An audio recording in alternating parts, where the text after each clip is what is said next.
शुभ सकाळ. जय जय रामकृष्ण हरी. 365 दिवसांच्या प्रवचन मालिकेतील आजचा दिवस 146. भगवंताचे स्मरण ही सद्बुद्धी. परमेश्वर सर्व ठिकाणी भरलेला आहे, सर्व विश्वाला व्यापून आहे. मग त्याच्या अस्तित्वाची जाणीव प्रत्येकाला का होत नाही? ज्याची भावना प्रगल्भ झाली असेल त्यालाच परमेश्वराचे अस्तित्व जाणवते, इतरांना नाही. म्हणून तशी भावना होणे गरजेचे आहे आणि ती उत्पन्न होण्यासाठी परमेश्वराच्या स्मरणाची आवश्यकता आहे. मी नामस्मरण करतो असे जो म्हणतो तो माझ्यावर उपकार करतो असे मला वाटते. कारण जी व्यक्ती नामस्मरण करते ती स्वतःचा उद्धार करून घेत असते, म्हणजे पर्यायाने माझ्यावरच उपकार करीत असते. बुद्धिवाद्यांना एक शंका अशी येते की परमेश्वर हा जर बुद्धिदाता आहे तर मग दुर्बुद्धी झाली तर तो दोष माणसाचा कसा म्हणता येईल?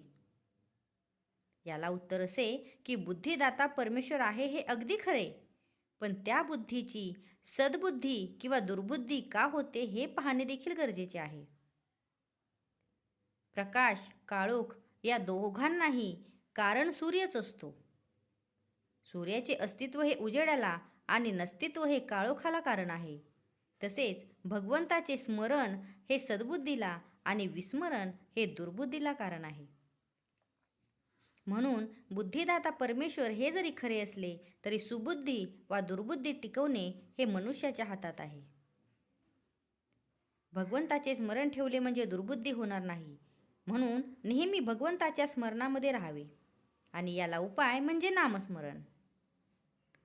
सर्व सोडून भगवंताच्या स्मरणामध्ये राहिले पाहिजे, परंतु व्यवहार नीट करून त्यामध्ये भगवंताचे अनुसंधान ठेवणे हे त्याहीपेक्षा श्रेष्ठ आहे. भगवंताच्या कृपेने प्राप्त झालेला आजचा दिवस आणि आपण त्याच्याकडेच लावणे गरजेचे आहे. भगवंताचे अनुसंधान ठेवले म्हणजे दिवस त्याच्याकडे लागतो.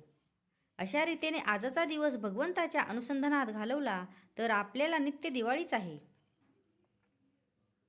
अनुसंधानामध्ये स्त्री पुरुष, श्रीमंत गरीब हे भेद नाहीत. इतर साधनांनी जे साधायचे ते नुसत्या अनुसंधानाने साधते, हाच या युगाचा महिमा आहे.